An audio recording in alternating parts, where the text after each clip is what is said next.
Welcome to this first podcast, and today we are talking to Christian Robinson. And Christian just finished the Whiskey Basin 88K, and he's going to talk to us about his experience during the race and how he got into running.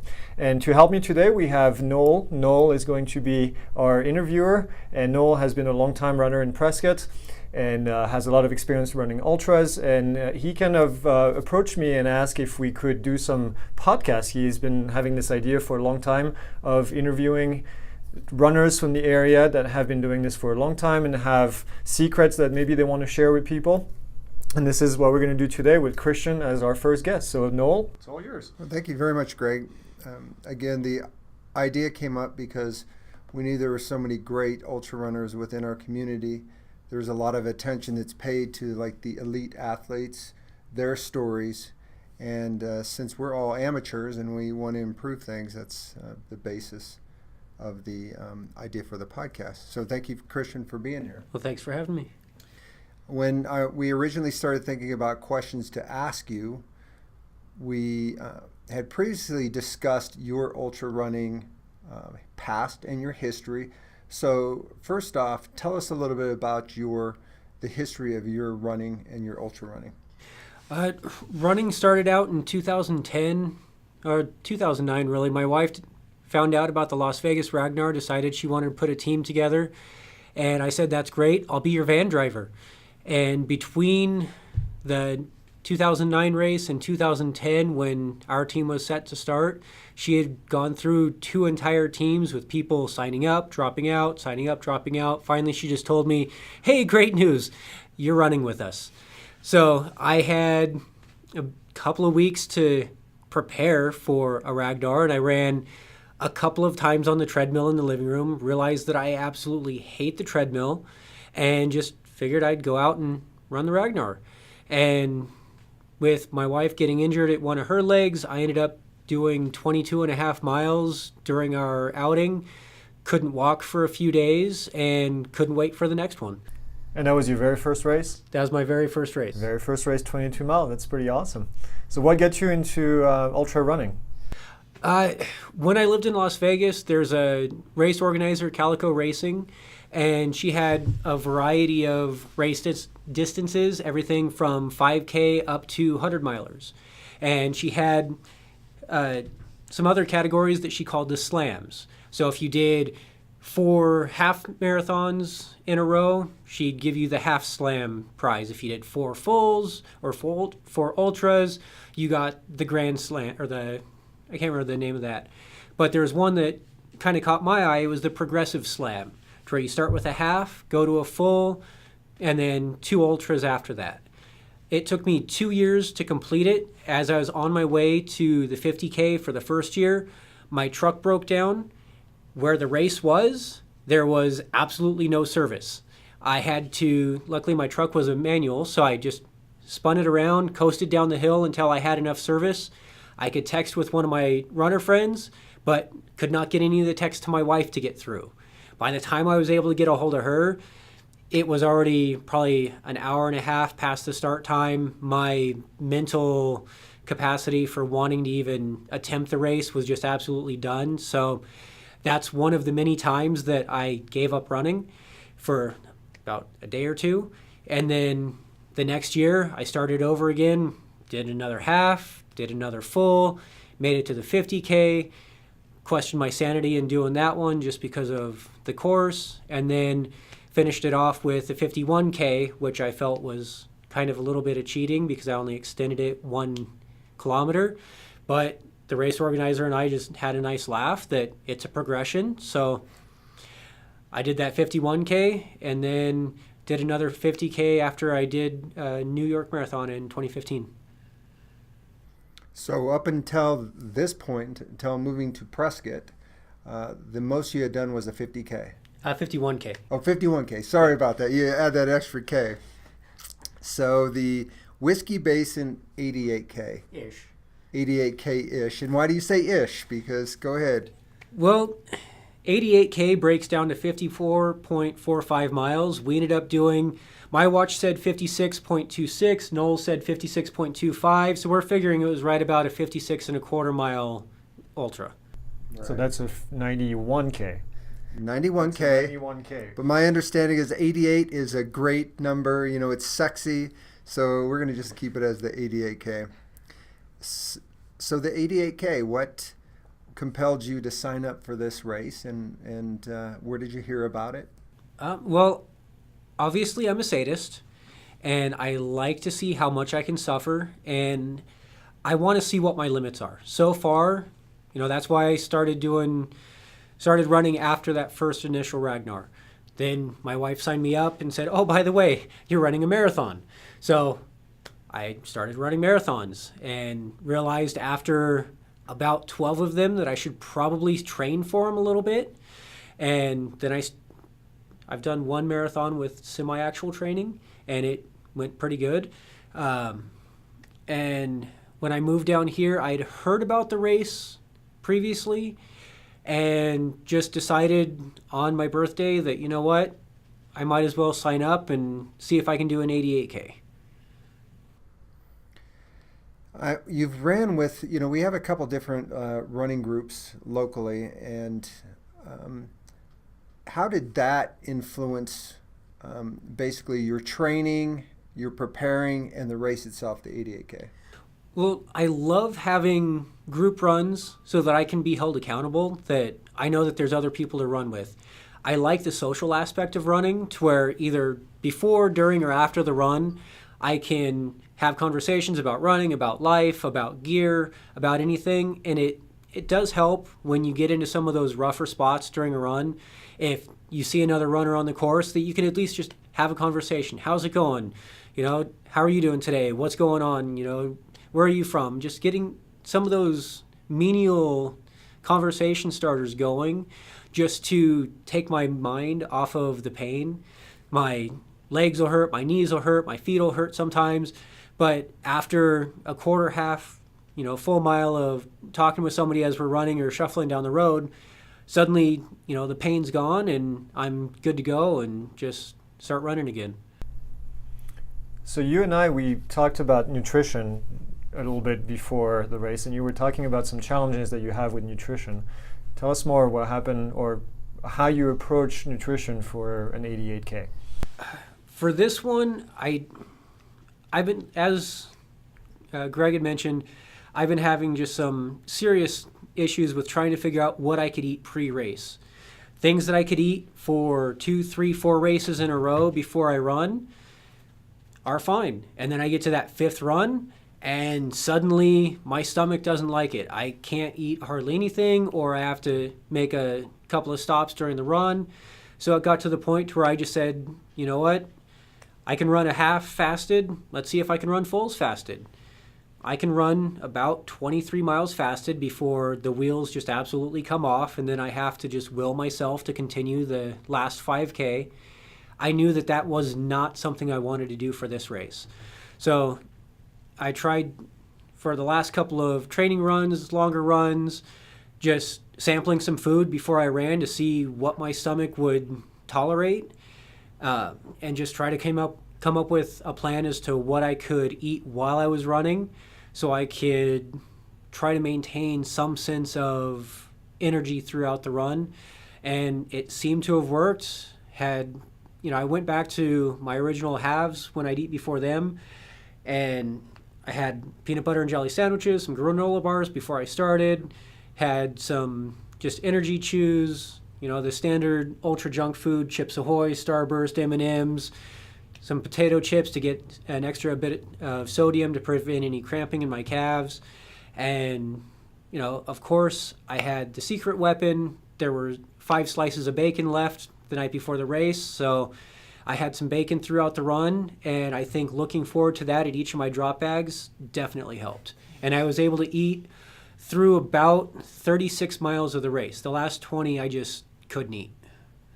So you put bacon in your drop bags. Yep. I think that's pretty cool. If you Anything to motivate anything you. From this, Yeah, this the bacon. podcast, bacon is it. So you had your nutrition that worked before, and then you set up through 36. So you went without any food, any calories for the remaining 20 miles? Yeah, I had food on me. I even tried just having Starburst just to, get my mouth watering a little bit, just to get a little bit of sugar, a couple of calories to see if maybe I could get going. But I think that on a couple of the stretches where I got a little bit too dehydrated, that my stomach just decided it didn't want to process food anymore. So I had to just rely on the nutrition that I had taken previously and just make it through the last 20. If I remember correctly, the last 20, it was getting pretty warm. It's the exposed section. It's getting really warm. So I'm really not surprised that you struggled with that time, because in fact I did also. I had a hard time with stomach issues at that time. So you talked about your nutrition and your challenges with the heat.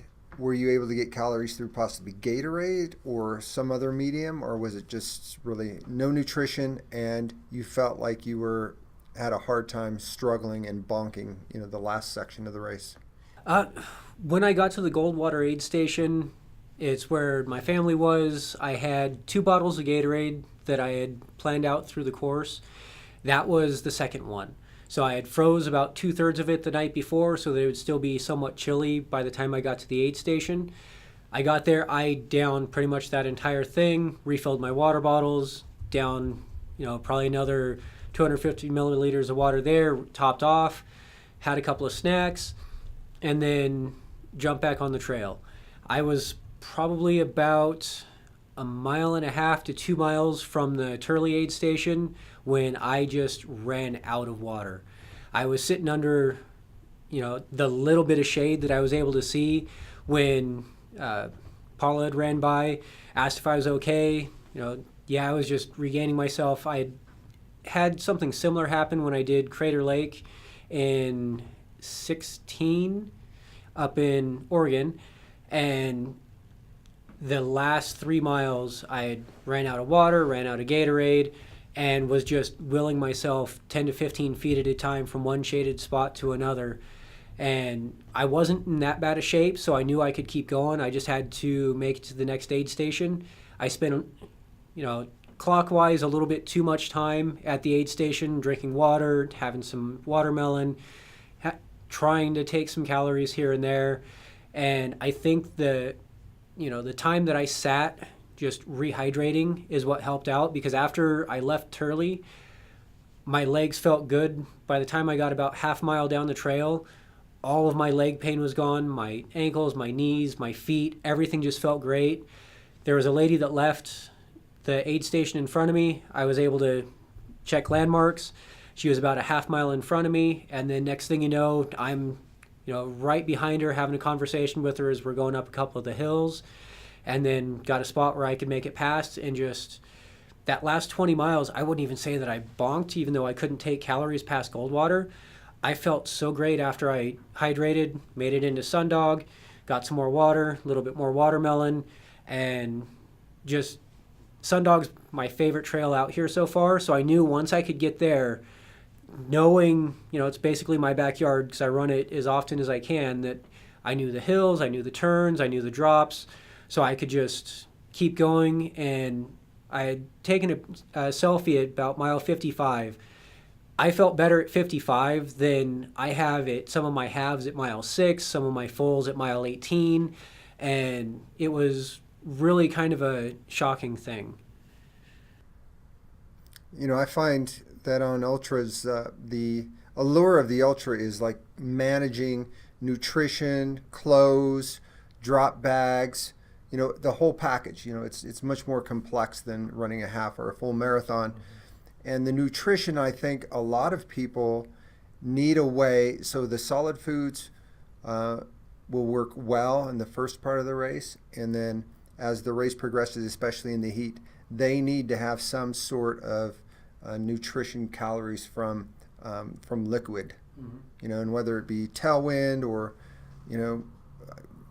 Dean just with his recent race, Ensure, that's what his go-to, caloric drink was. So, maybe that's something that you can, do in future ultras. Yeah, I've thought about it. I just haven't taken the time to try it yet. I've tried Hammer Heat at some of the events that I volunteered at, and just not a fan, and I haven't had a chance to try Tailwind or some of the other stuff.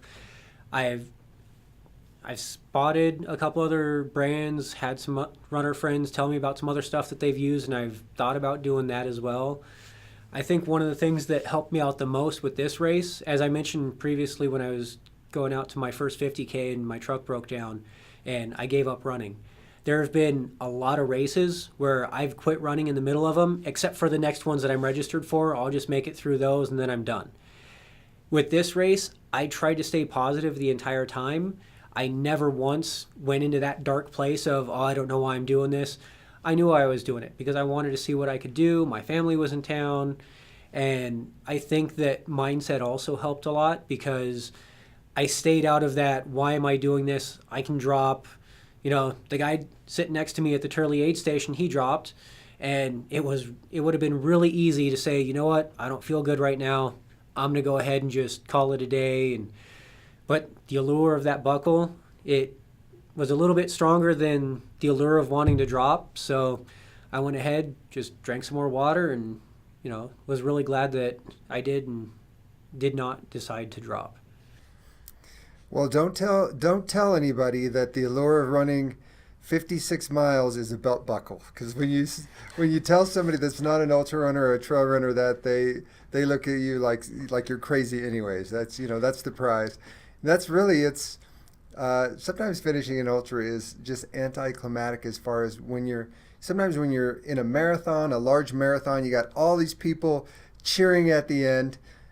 Tell us about your finish at the 88K Whiskey Basin. So much like some of the races that I did in Vegas, where I told my wife, I'm not going to push it too hard today. I'm just going to go out, take it easy, just use this as a training run.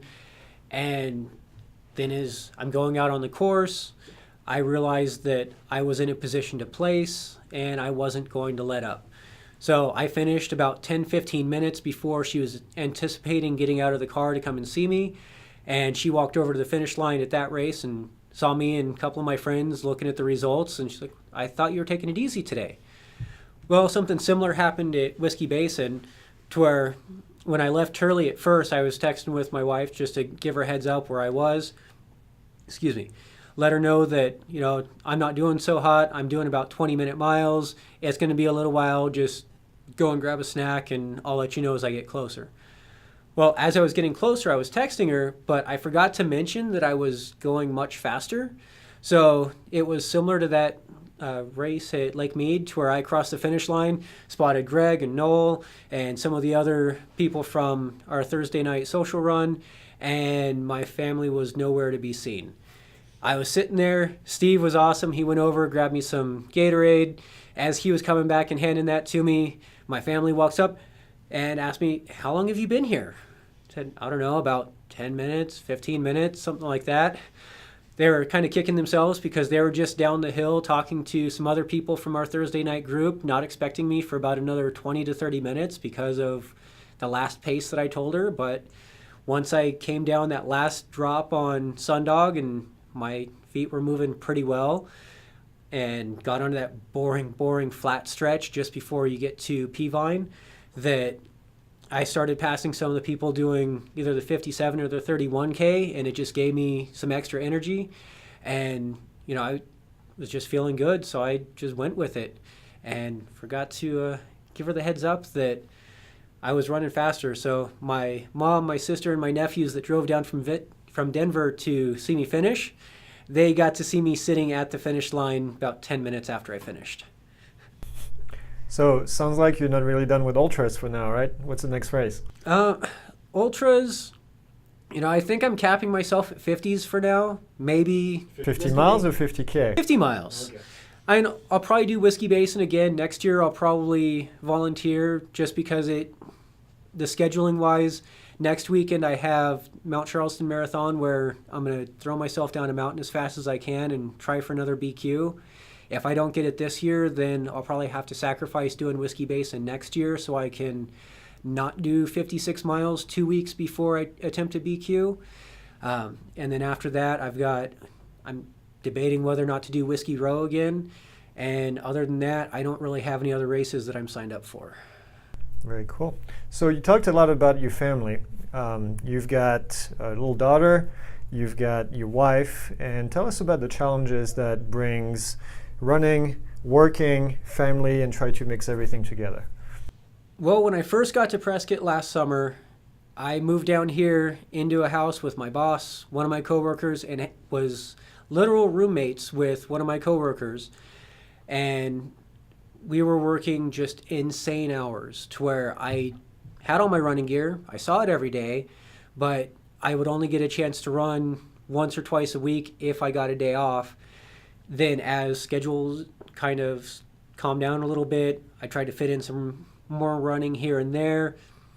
I was living up in the ranch, so I was starting my runs at 6,300 feet, running up to 6,700 feet, which I think really helped me acclimatize to the altitude here in Prescott a little bit quicker than had I stayed lower and just running around Watson Lake or something like that. Once my family got down here on Thanksgiving, then I was back to working crazy hours. The days were really short. And, I wanted to spend time with my daughter, who's going to be 20 months old in a couple of weeks. So it was tough. But once spring hit, the days got a little bit longer. I realized that I only had limited amount of time before Whiskey Basin. So I just made running a little bit more of a priority. My wife supports me in an insane amount and doesn't, give me any grief for saying, hey, I've got to go for a run. It's a long run today. And then the only grief that I do get is after the 19 and 15 mile Whiskey Basin Trail Runs was I'd go home, lay down on the couch and sleep for 4 hours. So other than that, there are days when I'll get home from work as I'm changing into my running clothes. She's getting our daughter ready to throw her in the stroller so I can go and push her around the hills by my house for a few miles. This morning we woke up and got my daughter ready, threw in the stroller, went out for a couple of miles, and she loves going out running. She loves the downhills, having the wind in her face. When it's a little bit warmer, she just sprays herself with a squirt bottle and waves at all the dogs we go past. So I try to balance my dedicated training time with a little bit of family time, and we'll go out for hikes around Watson Lake every once in a while, let him go ahead and run from rock to rock as we bring the dogs out, or just go for a little bit of a walk. I'll run back and forth a little bit and get some repeats in. So it's a challenge, but there definitely have been more difficult times in the past trying to get ready for races.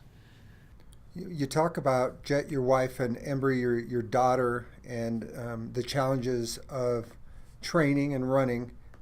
As a father who has kids, has adult children at home now, I want to tell you that I think it's awesome, on our Thursday night runs at Soul Ride with Greg, that your wife and daughter come and are a part of that. So, it's probably, there's not a whole lot of young parents there yet. Maybe someday, there will. And I hope that they continue to feel welcome in bringing their families, because I think it's that makes it just so much easier on you and the family, is that you still have time together, and it's social for everybody. Because your wife, I'm sure, raising a child, it's hard for her sometimes probably to get out and get that social interaction. So I just want to throw out that I think that's awesome that you guys do that. Yeah, and she is trying to find, just more people to interact with. And there are some moms groups on Facebook that she's found. Everybody says, oh, we should go for a walk, we should go for a hike, we should go do this. But then they stop at it. So she's been hounding a few people to join us on Thursday nights. And I think that sometime in the next few weeks, we might actually have some more people with strollers, some more people with kids, and, should be able to help grow the group and, see if we can inspire the next generation of people to continue running and exploring and doing all that. That would be awesome. That would be great. Yeah. As far as running in Prescott, so you tell me you grew up in Lake Havasu, and then you've had experiences running in the Las Vegas area, and now you have experiences running in the Prescott area.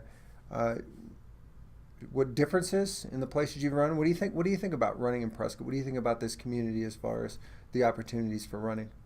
Well, so far the running opportunities here have been incredible. With over 300 miles of trails, there's an endless possibility of combinations to go out and not run the exact same thing over and over again if you don't want to. I was up in northern Idaho last year, found a trail group that was pretty fun, but it was a little bit smaller, and they didn't do as much together, or maybe they did, but I just didn't spend enough time with them, being that we were only up there for a little while. The group here has been great so far.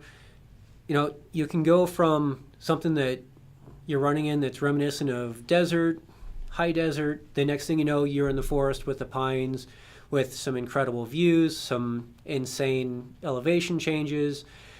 There's a variety of different, trail types, with single track, with technical, scrambling over the granite dells. It's really great that if you do a little bit of research, you can find something that fits what you want to do. And it doesn't take that much of a drive to get to a just great number of trails that are very fitting. I was on one of the training runs a couple weeks ago for Whiskey Row, and Greg and I ended up going out and doing some trail instead of running on the Whiskey Row course. When we finished our loop, Greg had to go. I went out for another loop to do a few more miles. I came back. There was a lady running barefoot on the trails, just because they're so well groomed in some of the sections that you can run barefoot out there if you want to, and it's not as insane as at the end of Catan when you get up to 341 and 347, where it's just baseball sized rocks that you're running over. There's such a wide variety of trail surfaces to run on here. Some are stroller friendly, some aren't, some are walker friendly. Some you have to worry about mountain bikers taking you out, which almost happened on the Sundog section at the race. The second one that came by me and almost hit me, he kind of snapped his chain as he was going around me and fell, got up, and then was able to coast down the hill, run his bike up cyclocross style, and then coast down the rest of the hills without being too angry about it. But there's just so much to do out here trail wise that it's an amazing place to run. Do you have a favorite trail or a favorite training trail run or a trail course? Yeah, sorry. So far, Sundog is probably my favorite, just because it's one that kind of has a definitive start and end point, to where you start at Peavine, you run out, and then I usually run to the tunnel and back. If it's not too warm of a day, if my water supply is doing okay, then I'll go ahead and continue up to Turley and go around Badger Mountain and do some of that stuff in one shot. So far, I'd say that's my favorite, just to go out and run solo. As we do more of the group runs, I'm finding more trails that I do like. I just haven't had a chance to go out and really figure out how they match up on the scale of favorite trails. And there's definitely some good elevation gain, going up to the top. So, what other hobbies do you have other than running? Lately, all I have time for is work and running and family. I love food and trying out different restaurants around town, just cooking from home, exploring what my wife's cooked. I want to get back into a lot more photography. I used to do a lot of concert, automotive, races, landscapes, and all that when I lived in Vegas and had a little bit more of a kind of set schedule. So I'm hoping to find the time to drag my cameras out and just capture some of the scenery that I saw on Whiskey Basin. There was one section, I think it was coming down into White Spar, where you come out of the forest, and then there's just this huge rock formation with a white cap, and it just looks amazing. But I wasn't at a point where I felt like fishing for my phone to grab my camera, and just figured that I live here, I'll make it out again, and I'll figure out where that was on the course and take a actual camera and do it justice. That actually is Quartz Mountain, and so White Spar Road is called White. It's officially White Spar, but a lot of people refer to it as Quartz Mountain. So, but yeah, it's beautiful out there. It really is. So that's the name of the mountain, White Spar? I believe so. Oh, I always thought it was. I always heard quartz. I always heard it. I think we'll have to look it up. On the map, I think the official name is White Spar, which makes sense why the road would be called White Spar. And that's what I figured it was, but I just So it was going to be rather easy to locate. I was just going to start out at the White Spar aid station and just run the course in reverse until I saw that rock formation. There's a mine in there. There's a shaft. Oh, really? Yeah. I did not know There's a that. shaft at the top. So. You mentioned 50 milers, and I just want to throw this out there as a possibility. But in October, the Man Against Horse, I don't know if you've heard of that. In October, that's held on Mingus Mountain. And it's a really low-key event where the horses and the runners all go out at the same time. Great course, though. Over time, it doesn't seem like it's become as runner-friendly. The aid stations aren't what you would expect. But it's a really cool, I think it's a cool event, really Right. down home. Yeah, I think it's a cool concept, which is something that you don't find anywhere else, which is a race between horses and humans, which is pretty cool. Yeah, if you want to see the event on Facebook, that's not going to happen.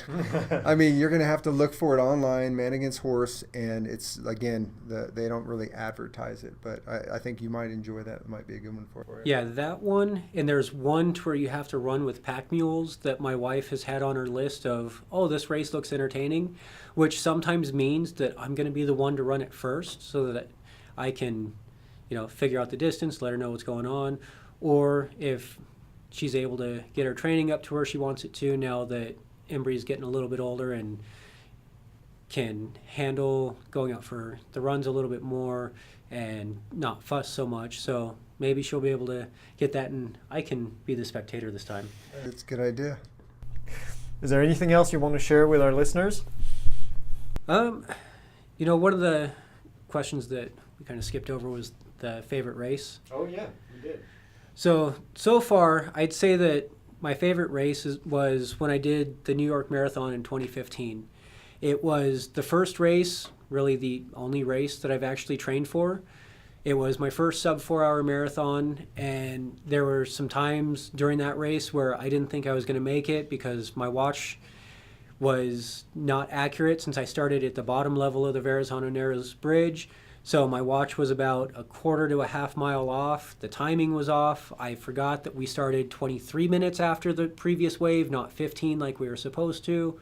So as I was doing the math throughout the race, I didn't think I was going to hit my time goal, but I just kept pushing because I knew no matter what, I was hitting a PR. As I made that last 100 yards coming around the Central Park, the branches started kind of uncovering the race clocks and realized that I still had time to make my goal time. Ended up with the 3:59.04. And then there was 20 miles of spectators. It was the most insane race that I've ever run in my life. I ran past Tiki Barber. I ran past somebody that I knew from Instagram from Australia that I'd never met in person that was stretching on the side of one of the bridges. It was just an incredible experience. I was a little bit worried after running that one with all the spectators that when I ran some of the smaller races that the allure would be gone without having people around. And 2 weeks later, I ran a 50K outside of Valley of Fire, and I think I saw 3 people the entire day and still had a blast. So it's one of my favorite races so far, and I'm just glad that it didn't ruin me for doing ultras and trail runs where you're lucky to see other people, let alone spectators. Well, I'm glad you threw in the favorite race because I think that's important. So now, after the favorite race, I mean, anything else that you want to share? Or? I think with doing something like Whiskey Basin, you cross so many trails, you have so many views, and because it is a looped, 50 plus miler, it's awesome that you start out the run, you can see Thumb Butte, you're like, oh, cool. And about 19 miles, we're going to be over there. You get to Thumb Butte, you keep going, and the next thing you know, you start turning your head to the left a little bit, and you're like, oh, wow, there's Thumb Butte all the way across the valley. I was just there a little while ago. And then if I keep going forward, I'll be back at the lake. And it's a great way to see a wide variety of trails around the area, to see, what you can do with the elevation, because when you get up to the Wolverton area, it's a lot of elevation, especially when you're as far into the race as we were. and it was a lot of challenging times, a lot of walking in the climbs, so that I could try to motivate myself to run the downhills. And as I always joke, I kind of run like a roller coaster, where I go really slow uphill and then try to just let gravity do the work on the way down. Took a little bit longer on some of the uphills than I would have liked, but that's what happens when you really don't train. I'm actually glad you pointed out that observation, because on the Circle Trail, I love looking across. I live in on Catan, and seeing my home and think, oh, man, that's where I was started out today. So I do love the fact that visually you can see where you're going and how far you've come. There is one spot on Wolverton that I always point out to my clients when we go on the Circle Trail, where you can see the entire Circle Trail. So I love pointing out the lake, pointing out P Mountain, pointing out Watson Lake, and then you have Granite, and then you have Thumb Butte, and you can see the whole entire trail if you can imagine where it is.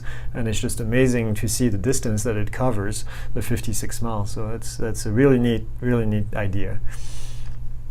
Well, I think this is it. Yeah, we really appreciate you coming out, and on this Sunday afternoon. We know you have your family and you have commitments, and that time is precious. But we just really appreciate it, because we were looking so forward to talking to you about not only finishing the 88K, but learning a little bit more about you as you continue in our community. Well, thanks for having me. Glad to be here. All right. Well, thanks for watching, guys. Like and subscribe. And if you have anybody that you want us to interview in the community, please let us know, and we'll be happy to do this. We have a few more people that we're interviewing over the next couple of weeks, and we'll be talking about the 88K, and we'll be talking about other races that have happened recently. And one of them was in one that Noel went out and crewed for someone, part of our community, Dean, and we'll be talking about this race as well. So we'll see you guys later, and thanks for watching.